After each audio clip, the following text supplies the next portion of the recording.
Thank you, Amy. Good morning. I just want to review the past sitting of the Alberta Legislature, and what was dominated by scandals, cuts, and brought a bizarre new style of budgeting. Here's how the budget process works in Redford's Alberta. 1, promise a balanced budget. 2, change the definition of balanced. 3, split the budget into 3 parts so nobody knows what you're doing. 4, cut or severely underfund public services, borrow on the credit card, rack up billions of dollars in debt, and say that you're saving money. 5, say that this is what Albertans want, and even as they protest in record numbers in front of the legislature and across the province. And 6, as you're wreaking havoc, say over and over again that you're building Alberta. This is Redford's recipe for a morally and intellectually bankrupt budget, promised on a so-called bitumen bubble, which is nothing more than a sham, a manufactured crisis, giving the Redford Conservatives an excuse to take a hard turn to the right by attacking public programs. Instead of addressing Alberta's broken fiscal structure through much-needed fair taxation, Alison Redford is taking us into debt.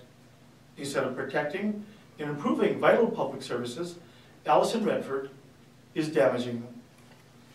Cuts to post-secondary education, the largest cuts in decades. Cuts to per student K-12 funding. A continued chronic underfunding for healthcare and seniors care. I've said it before and I'll say it again. Redford's budget is going to hurt real people. Kids stuck in overcrowded classrooms, post-secondary students, staff, and faculty, the sick and the elderly, persons with developmental disabilities, and patients requiring palliative care.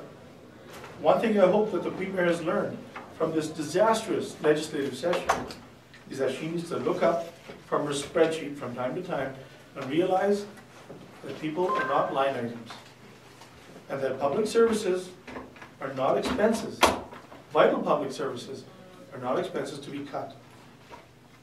Healthcare and education are infrastructure, funding for municipalities, are economic enablers that represent sound investment in building a better Alberta for the future.